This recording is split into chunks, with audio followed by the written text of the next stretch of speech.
perfect. I'm a picture of the stars and it's true. I'm steadily changing. It's making me better. You told me the new thing. It's making me stronger. Yeah. Justice in my life for him. Yeah. Justice in my life for him. Welcome to Warm Embrace Podcast for women everywhere. This is our place, made for women by women. I have a duty to speak the truth as I see it and share not just my triumphs, not just the things that felt good, but the pain, the intense, often unmitigated pain. It is important to share how I know survival is survival and not just a walk through the rain. Written by poet Audre Lorde. Like, subscribe, hit the bell to follow. Let's grow together and embrace the wonderful power of sisterhood. Welcome to Warm Embrace Podcast, a podcast for women everywhere. This is our place, made for women by women, women of all nationalities, customs, creeds, colors. This is a sisterhood. I'm going to read a poem. It's a quote from Audre Lorde, and I recently discovered her. But her quotes are powerful and actually very relevant for today. This one says, life is very short. What we have to do must be done in the now. What must be done has to be done in the now, while we're living, while we're going about our day, while we're raising kids, while we're being mothers and wives and sisters in the now. Not getting ready, doing it now. That was good to me. A lot of her quotes are so good. But yeah, this podcast, I wanted to bring women together, even though we may have some differences and we may have different beliefs. But the thing about that is okay to have different beliefs, but we still should be able to be a sisterhood and understand that when it's all said and done, we really do go through a lot of the same things. We have the same struggles. So we'll get started right into this podcast. Now, there's going to be things that my sisters of all races, creeds, colors won't understand, and some hearts might be pricked. But each woman that comes on here, each queen that comes on this podcast, she gets to speak her truth, because we listen and we don't judge. Today's podcast has to do with the 92 percenters. The 92% of black women that voted for Kamala Harris or either against Trump, because it's still two. But when it's all said and done, these 92% of black women had the same mind. We stood together in solidarity. We voted in one accord. That's powerful. 92% of the black women, I am part of that 92%. And I'm proud to be a part of that 92%.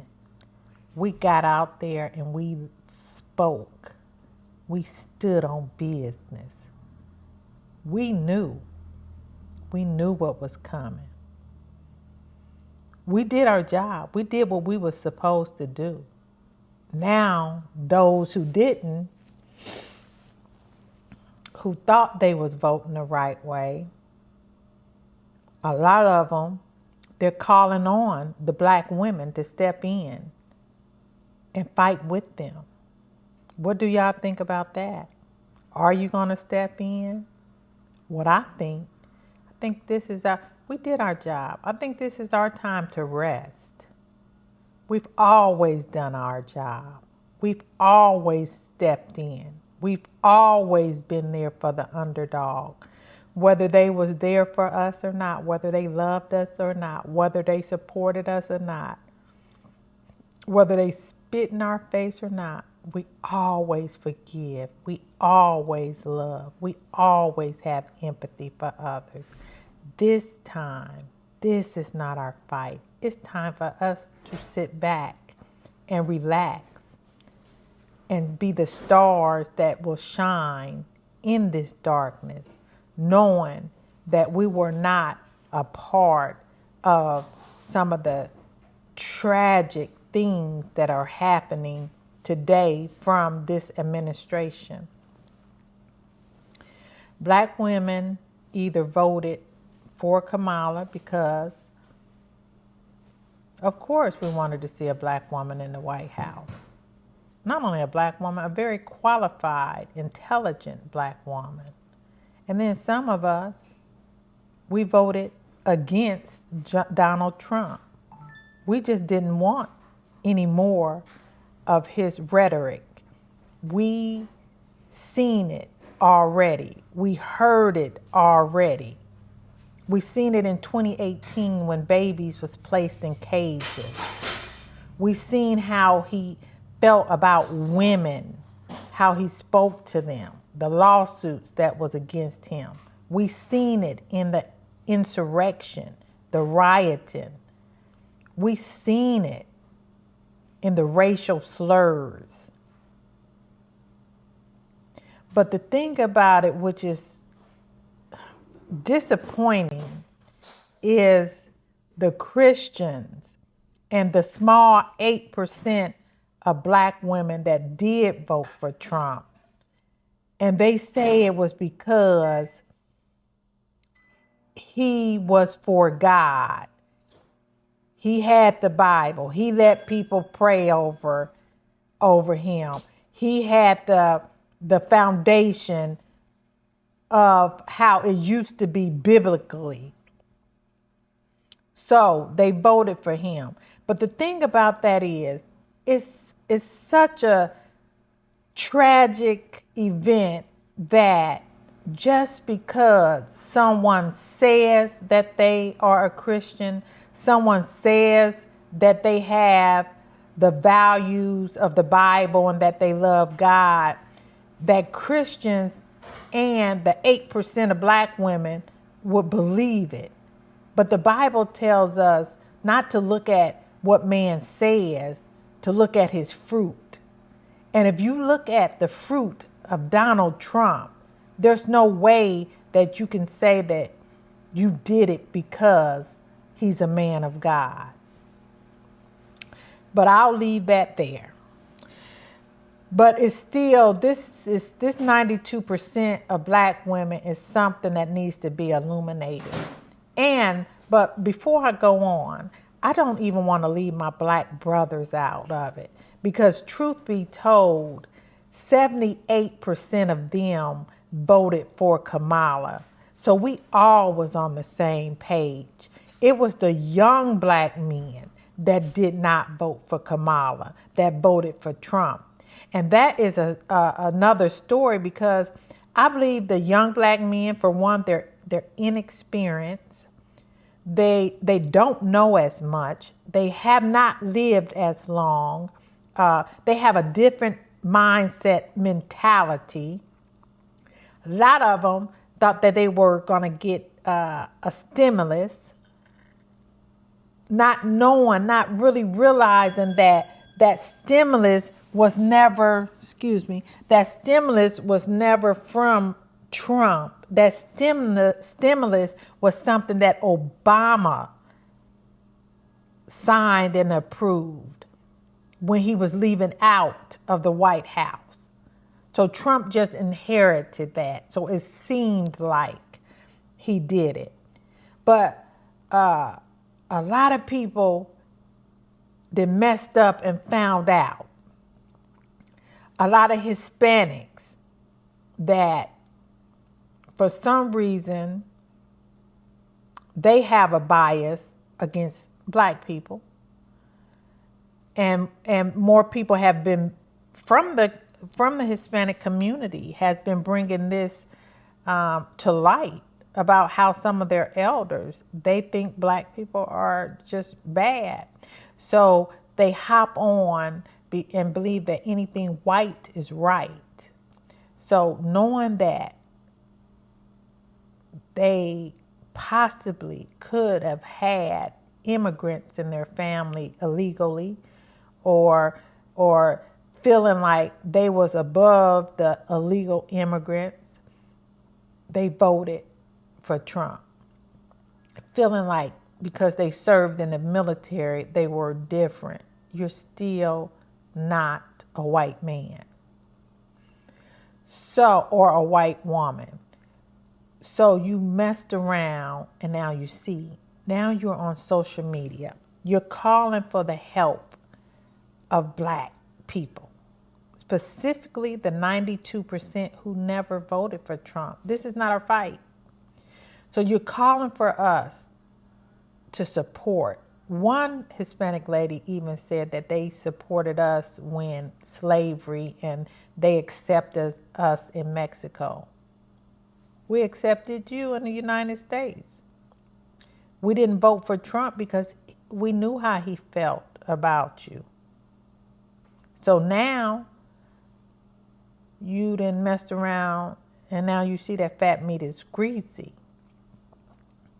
Some of the most intelligent people in the world is the black woman. It's because of our heart.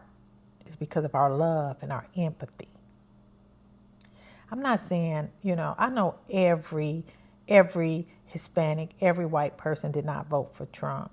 But right now, I'm just speaking on the 92% because I'm part of that 92%. And I'm just speaking on that because I don't want it to easily just disappear. You should have listened to us. And one thing about it, the reason I wasn't mad when Trump did win, because I listened to a video of Kamala Harris' aunt in India.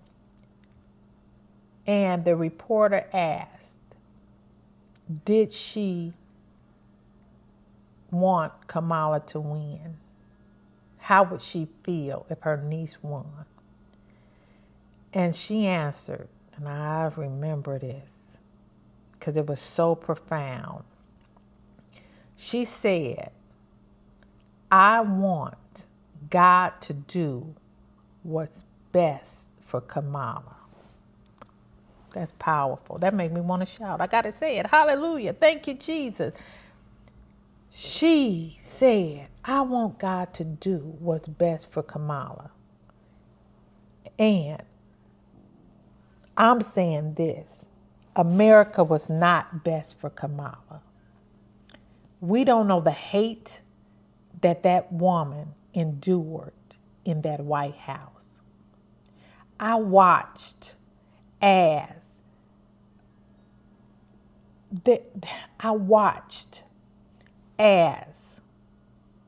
a lady, I forgot what she was getting, but Kamala was, she had got a position. And she shook her hand, and she went to shake the husband's hand, and he was full of demons. He just would not shake her hand.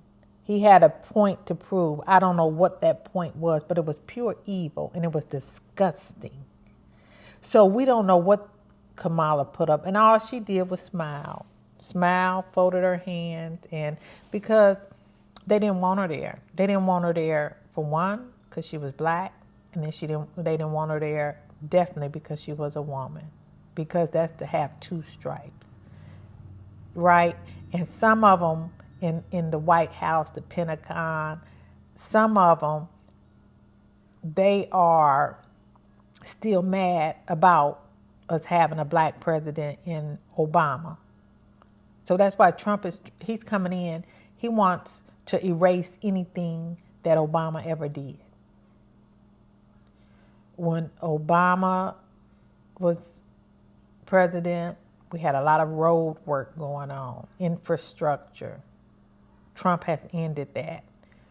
So even though we see men working on the roads and building highways and infrastructure and everything, we're not thinking about those are jobs, those are homes, those are businesses, those are families. But Trump, he's making sure he's putting an end to that. He's shipping off illegal immigrants. But guess what?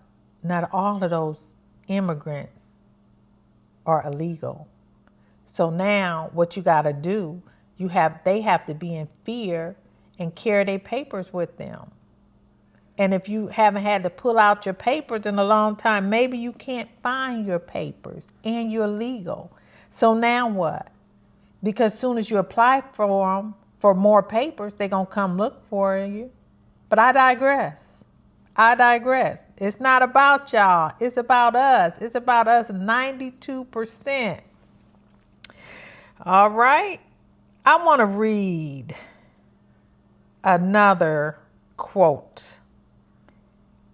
And this quote is by Zora Neale Hurston, famous American author, black female. And she said, in Unaliving Babies, if you are silent about your pain, they'll unalive you and say you enjoyed it. Us 92%ers, we don't have to be quiet because it is a disappointment. It's a disappointment that this country couldn't see beyond their own face, their own needs. This country doesn't care if children are in cages.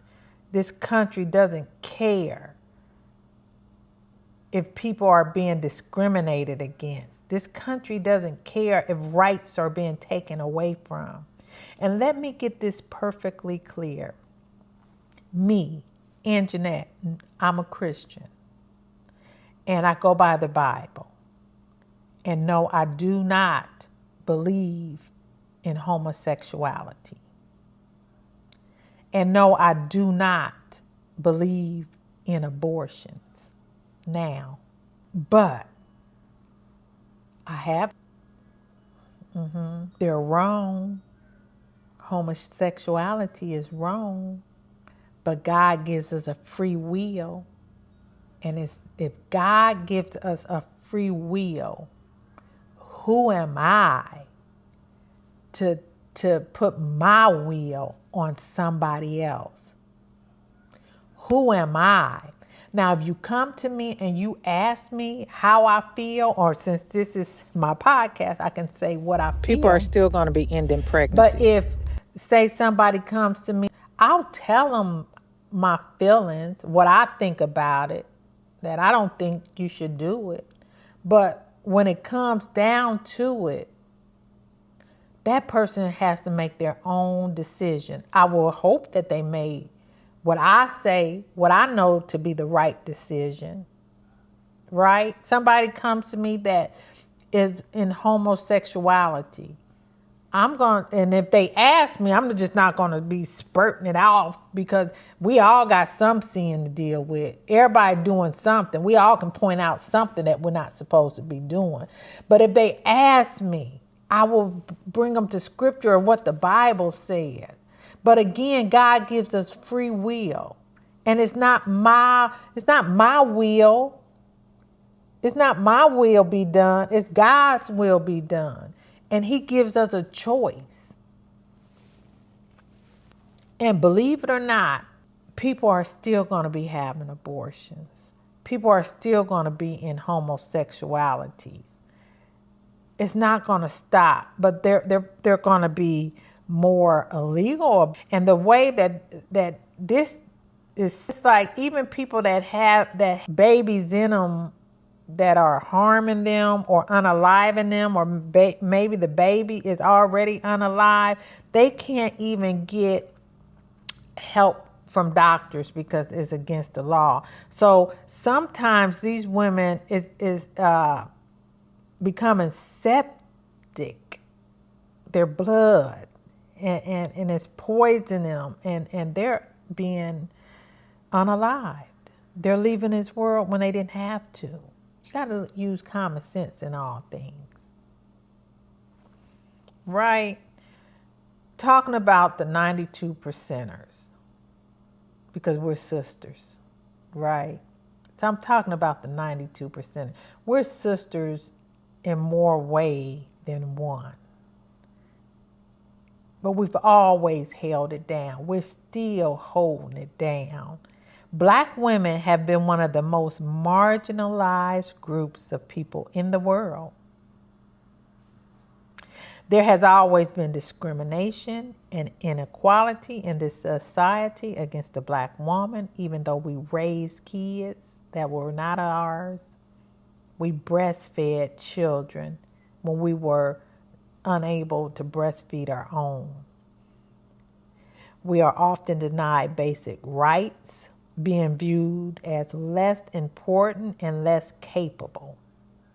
We have long been at the forefront of political movements in America, from the abolitionist movement to the civil rights struggle and beyond. We don't even get the care at times in the hospitals and the doctor's offices that our counterparts get. We're not heard when we're telling doctors what's going on with us, how we're feeling. If someone of another race come in, they're taken seriously. They're taken care of. We've been fighting for a long time.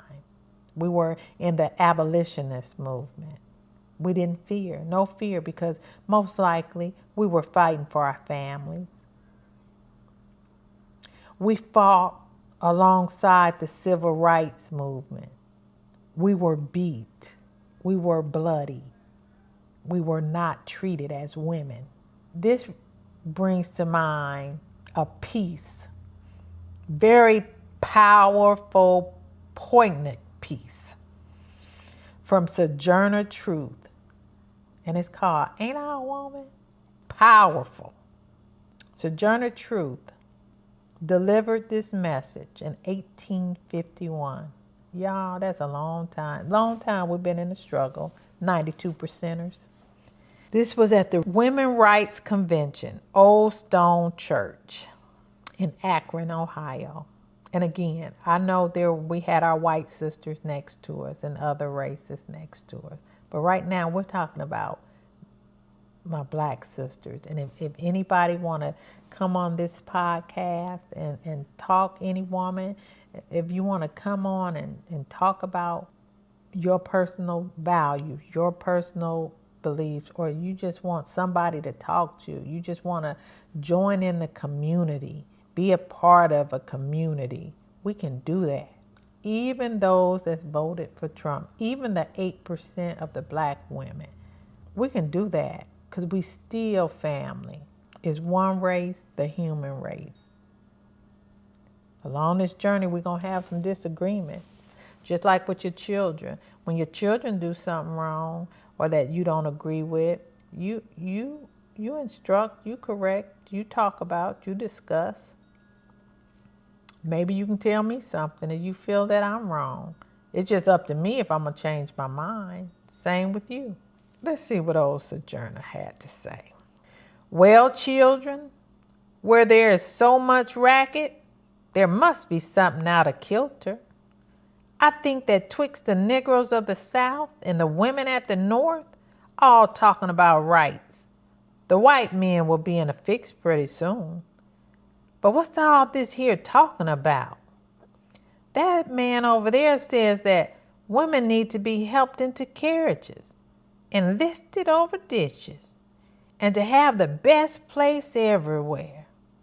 Nobody helps me into carriages or over mud puddles or gives me any best place.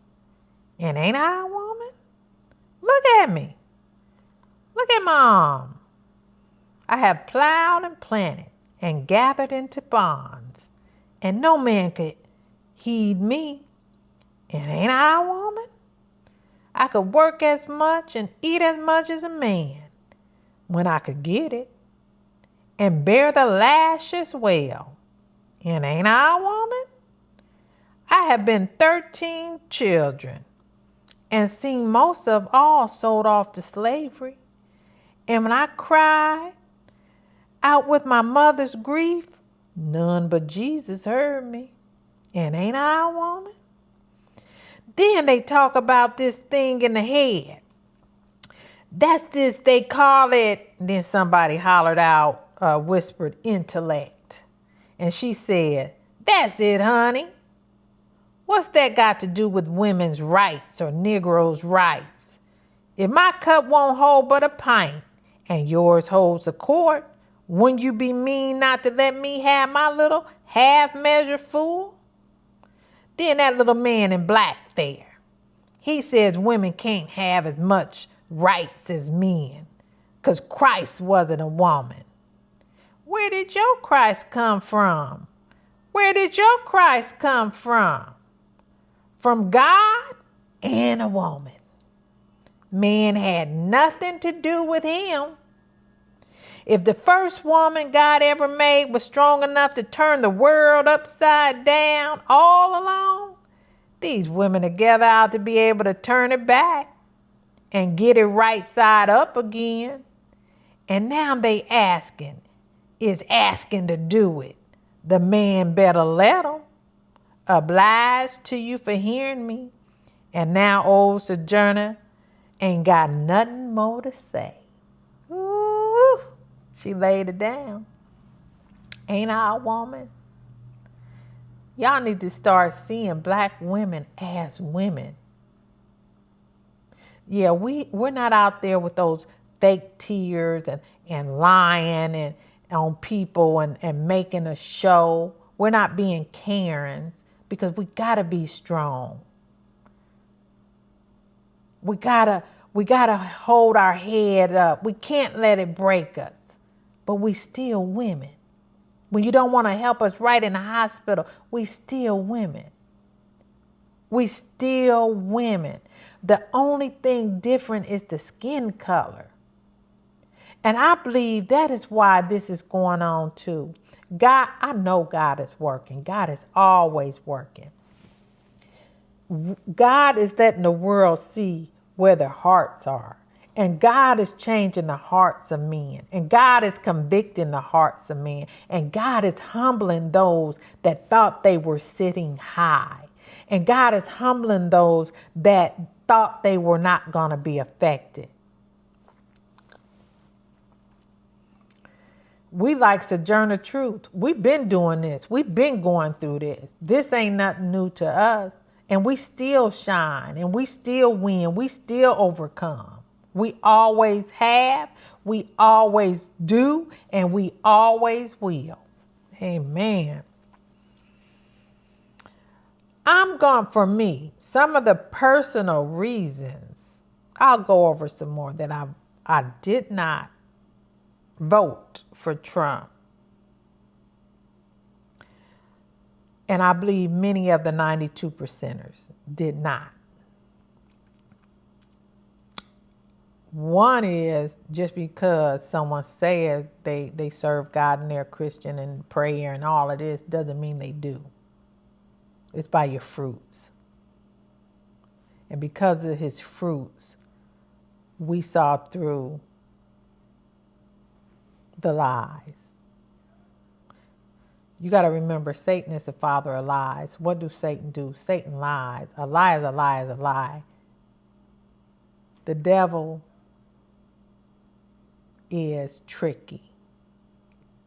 That's why you got to put on the whole armor of God to be able to stand against the wiles, the tricks, the sorcery of the devil.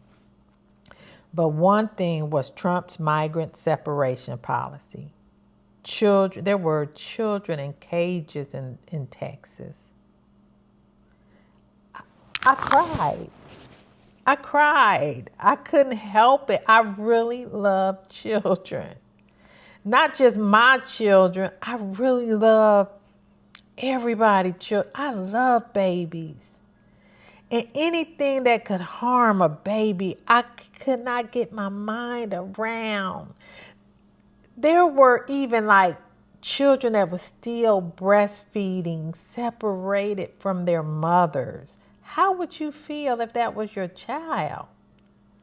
I know the parents did things, they should not have been over here illegally. But could we have done a better job of protecting the children, even though they weren't your children? Could we have done a better job of keeping the children with the only people they knew, the only parents they knew?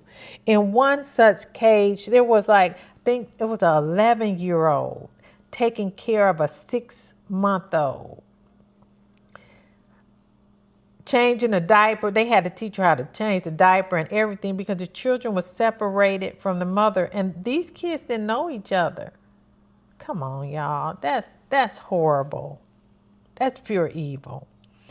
The Academy of Pediatrics warned that highly stressful experiences, including family separations, can cause irreparable harm to lifelong development by disrupting a child brain architecture. The babies was my biggest reason why I couldn't vote for him in 2020 or in this election. I couldn't. Matthew 18:6 says, "But whoso shall offend one of these little ones which believe in me, it were better for him that a millstone was hanged around his neck, and that he were drowned in the depths of the sea." Another thing he never done, never released his tax returns, even up till today. Another thing, like I said, sore loser, never conceded, claimed false victory, dragged his feet on the former transfer of power, mocked a disabled reporter, lied about the danger of COVID, had some of y'all Trump supporters drinking bleach. Y'all will do anything. People died. Inciting an insurrection. January 6th event in Washington, the attack on the U.S. Capitol while the electoral votes were being counted. Trump urged his supporters to march to the Capitol and fight like hell. He said, "You'll never take back our country with weakness." Our country? We all belong here. It's our country. That's the White House. That's the People House. Supposedly. It's not no more. He's been impeached several times. He's not the smartest man. He's not the sharpest tool in the toolbox.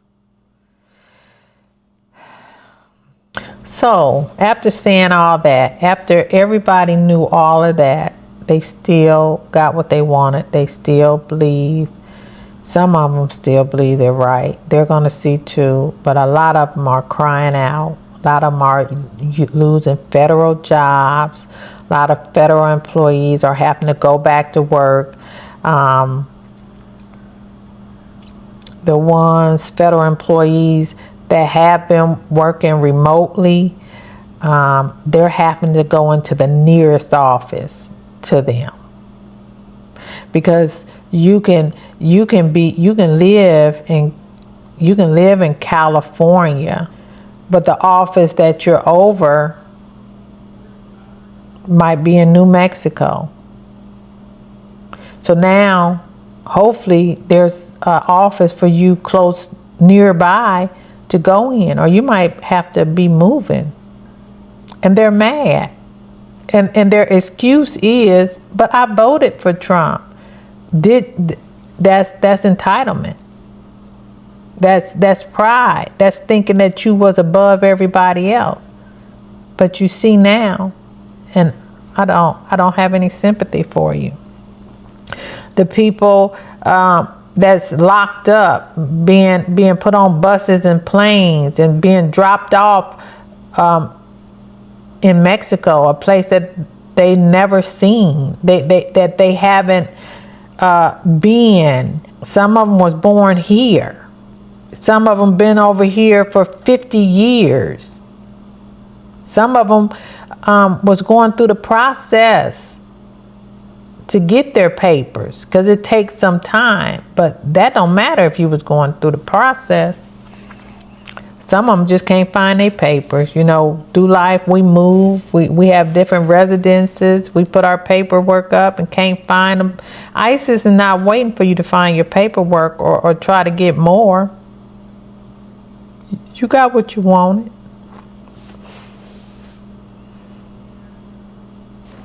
We just like this. What? Looking.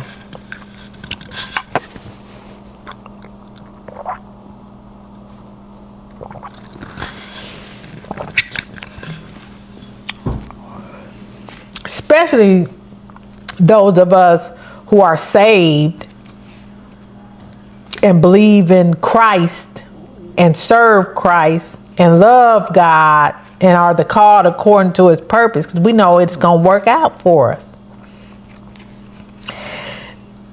And a lot of us voted again because we didn't want to see things happen to other people. We're always thinking about other people.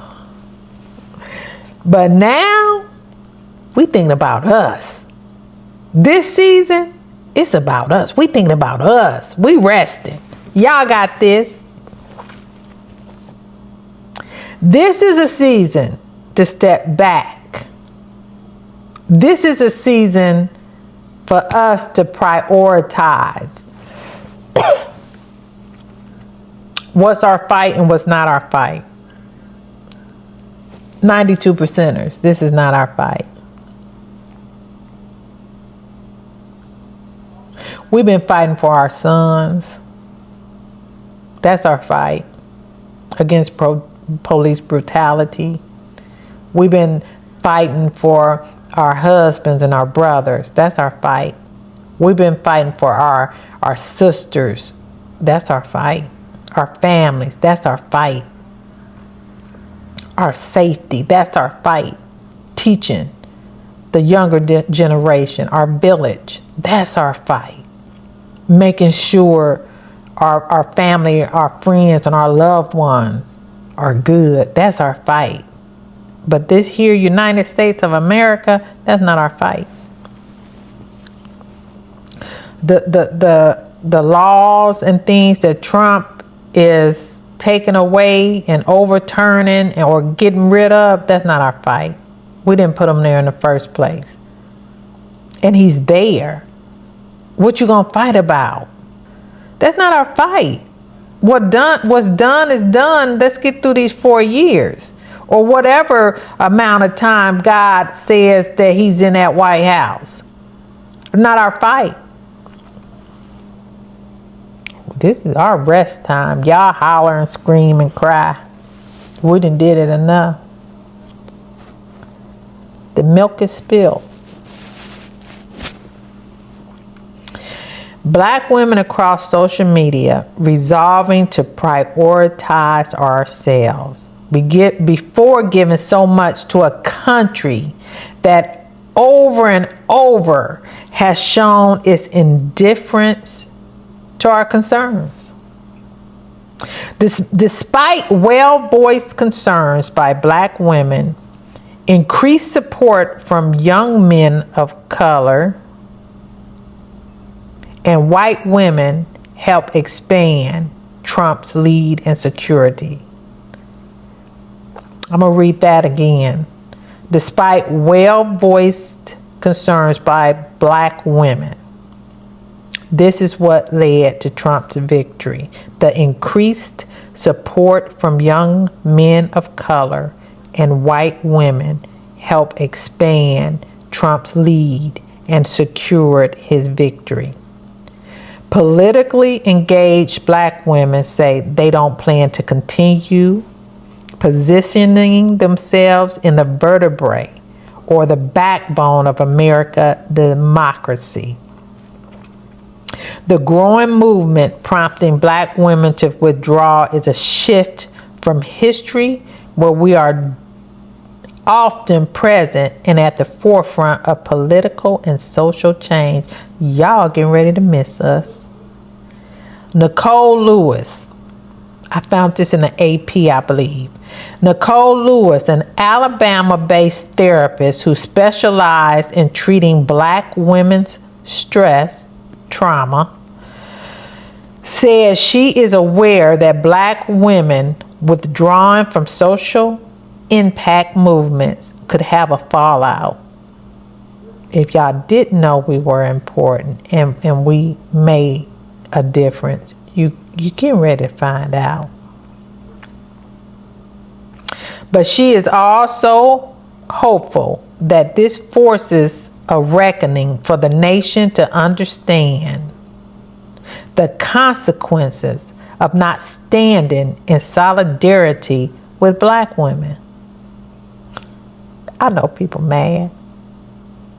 How dare they? Hey, we're just as educated as you. We're just as smart as you.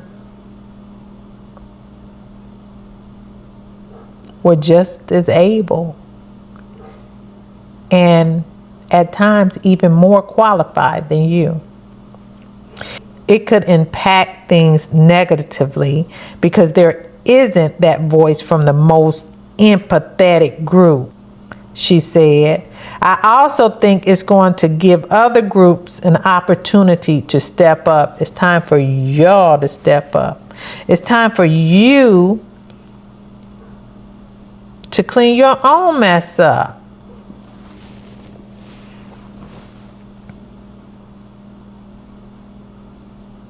We done cleaned your houses, we done washed your clothes, we done raised your babies, we done nursed your babies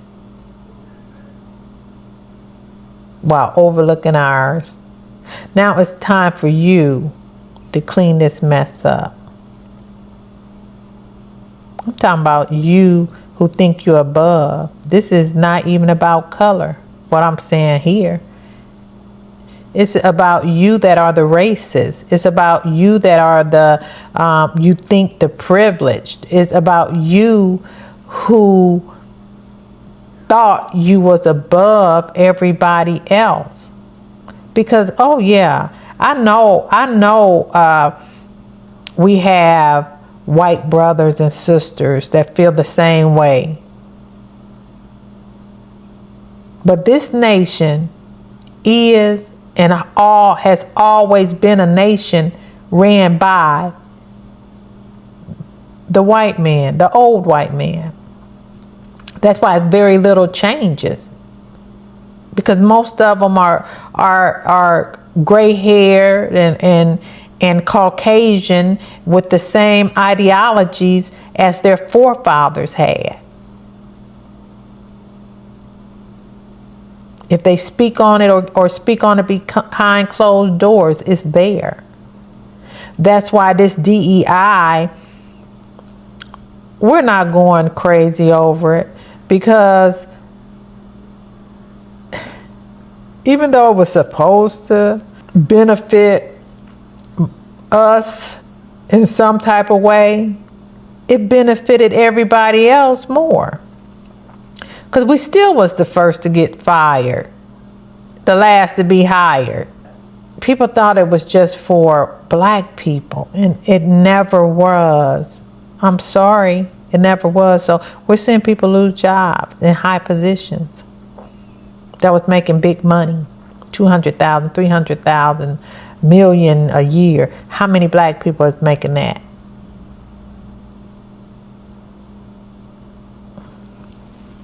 My hope, we still reading what Nicole Lewis, the Alabama-based therapist, said in this interview from AP. My hope is that they do show up for themselves and everyone else. Brown said, a reckoning might be exactly what the country needs, but it's a reckoning for everyone else. Not me, not us. Black women, she said, did their job when they supported Harris in droves in hopes they could thwart the massive changes expected under Trump. This ain't our reckoning, she said. I don't feel no guilt. My sister, my sister, my sister. I'm with you when you're right. I don't feel no guilt. And can't nobody make me feel no guilt. Say what you want. Won't say what I'm going to do. Say what you want to do. I got another quote from Audre Lorde.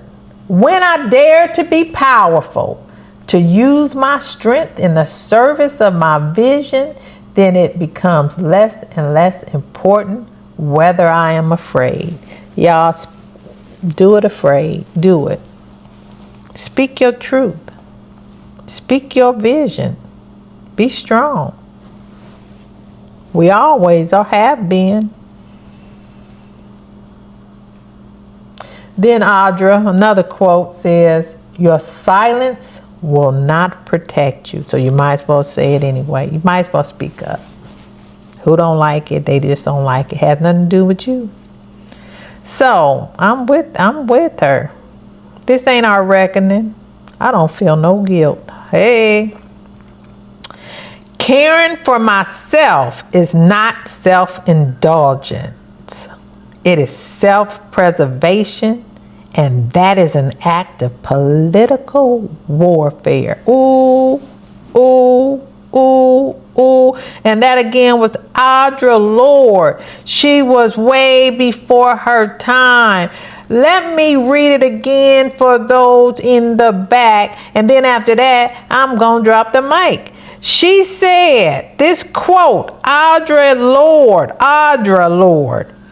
caring for myself is not self-indulgence. It is self-preservation. And that is an act of political warfare. Oh, this is getting ready to be my theme on everything. I'm putting that on everything. This goes beyond pampering ourselves, ladies. This goes beyond vacations, travel, and just merely resting. This is a revolution that shall not be forgotten. They're going to remember us. They're going to remember the 92%ers of 2025. This is a time to nurture ourselves. We need some nurturing. We take care of everybody else. We nurture everybody else. It's time that we nurture ourselves. We work the hardest. We work the longest. We care the most. Now we're just going to flip that on the other side and give it to ourselves. We're going to nurture and embrace ourselves with love and warmth. That's warm embrace. This is about healing and empowering us as black sisters. Now 92%, we done stood together. Let's keep standing together. Sisters, this is a revolution. They gonna know us. They gonna feel us. They heard about us. And we want to thank you Thank you to our black men. Thank you to the 78%. We love you. You are wonderful. We need you. We pray for you. We lift you up. Because we know how this world beats you down as well. We stand by you. We support you. We are your wives and your daughters and your friends and your mothers. And we love you. And we're so very proud of you. So I was going to get into the black celebrities who voted for Trump, but no, we're not. We're not. They don't deserve. They don't deserve our time. We all know, we can talk about them anytime. They ain't going nowhere. What did Snoop call himself and others? Was it Jigaboo? Well, we ain't gonna even go there. But yeah, I really enjoyed this time with you on this podcast. We got some good stuff coming. And if you want to be a guest on this podcast, just hit me up in the comments, and I'll give you my contact information and we will make it happen, because we got some good stuff to talk about while we're in this time of nurturing ourselves and sitting back and staying out of this fight that because it's not ours. We can talk, we can learn, we can grow this sisterhood. And if if that 8% want to come on over, of course we'll accept them, but they can't come crying and complaining, because we don't want to hear that from them. Now, we're going to take you back if you want to come back, but you keep sat down somewhere and learn something. All right. God bless. Warm embrace. See you next episode.